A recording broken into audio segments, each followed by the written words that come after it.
लोग काफ़ी बार, जैसे लोगों की लाइफ में प्रॉब्लम्स होती है डिफरेंट एस्पेक्ट्स, रिलेशनशिप या पैसों को लेकर, बिजनेस को लेकर, काफ़ी थेरेपीज ट्राई करते हैं, मेथड्स ट्राई करते हैं, उससे रिजल्ट नहीं आता।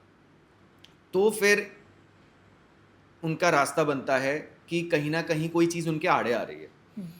आप एक हमेशा अक्सर चीज़ हमेशा कहते भी हैं कि प्रॉब्लम माइंड में नहीं होती, एनर्जी में होती है।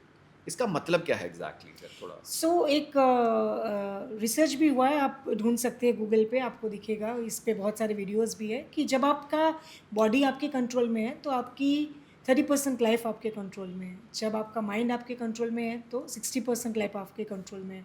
और जब आपका एनर्जी सिस्टम आपके कंट्रोल में है, तो आपकी 100% लाइफ़ आपके कंट्रोल में है। अब इसका मतलब एक सिंपल ही हुआ खाली कि अगर कोई भी प्रॉब्लम रिपीटेडली उनको हो रही है और उसका सॉल्यूशन नहीं आ रहा है, तो एनर्जी फॉर्म में कहीं पे इश्यू है। एनर्जी के फ्लो में या एनर्जेटिक उनका अलाइनमेंट जो है वो मिसअलाइन्ड है। चक्रा लेवल पे हो सकता है या उनके ऑरा में हो सकता है, और जब तक वो ठीक नहीं होता वो सर्कल्स में घूमते रहेंगे कि हमने अभी एक चीज़ के लिए दवाई करी, अभी वापस हमको डॉक्टर के पास जाना पड़ रहा है, दूसरा प्रॉब्लम आ गया, वो ठीक हुआ, तीसरा आ गया, ये ठीक हुआ, चौथा, तो वो हेल्थ कार्मिक इश्यूज़ कहते हैं हम उसको हमारी टर्म में। तो हेल्थ कार्मिक इश्यूज़ होते हैं तो कोई ना कोई तरीके से उनके हेल्थ के इश्यूज़ चलते ही रहेंगे, एक ठीक हुआ, दूसरा आ जाएगा। मनी का होता है तो कभी पैसे कोई ले जाएगा, कभी प्रॉपर्टी का हिस्सा नहीं मिलेगा, कभी सैलरी में इंक्रीमेंट नहीं मिलेगा, कभी बिज़नेस में प्रॉफ़िट नहीं मिलेगा, कभी सेल्स वाले ठीक से काम नहीं करेंगे। ये रिपीट, एक ही इश्यू लाइफ टाइम नहीं चलता, एक तरीके से दूसरे तरीके पे चले जाता है, चक्र चल रहा है इसका। चल रहा है। तो ये एनर्जी प्रॉब्लम है। अब इसमें ये कोई कैसे आइडेंटिफाई कर सकता है? जैसे मेरी लाइफ में कोई प्रॉब्लम हुई, मेरा एक दिन अच्छा नहीं गया, दूसरे दिन कोई और प्रॉब्लम आ गई मुझे। अब मुझे ये पता कैसे चलेगा कि क्या ये मेरी किस्मत में लिखा हुआ है या फिर कहीं ना कहीं मेरे कोई कर्म ऐसे हैं जो आड़े आ रहे हैं इसके?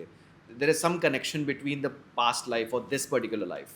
एक्चुअली कोई भी प्रॉब्लम अगर आपकी रिपीटेड हो रही है तो वो इंडिकेशन है कि वो कार्मिक इश्यू है। चाहे उसका आपके साथ किस तरीके से वो प्रॉब्लम हो रही है, उससे कोई फ़र्क नहीं पड़ता है। उसका फ्रस्ट्रेशन लेवल जो है, दैट इज़ एन इंडिकेटर। मतलब कि मेरे पास पैसे नहीं है तो मेरी फ्रस्ट्रेशन इंटेंसिटी या मिज़री की इंटेंसिटी 10 ऑन 10 है।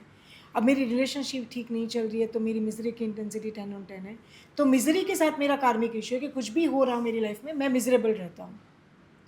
सेम वे अगर कोई भी लैक की इंटेंसिटी होती है कि मुझे कुछ भी मिल जाए, मुझे एक लैक ही फ़ील होता है, अंदर से खालीपन ही लगता है। तो मेरा कार्मिक इश्यू लैक को लेकर है, मेरे अंतराय कर्मा है कि मुझे हमेशा ही लैक फ़ील होता रहता है।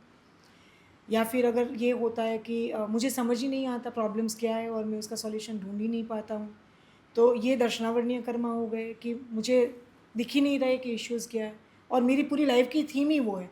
मैंने बहुत मेहनत की, पर मैं पास ही नहीं हुई। मैंने सब कुछ किया ये रिलेशनशिप में, पर मेरी रिलेशनशिप ठीक से चली ही नहीं, डिवोर्स हो गया। तो उनको दिख ही नहीं रहा है कि प्रॉब्लम क्या है। दैट इज़ अ कार्मिक इश्यू।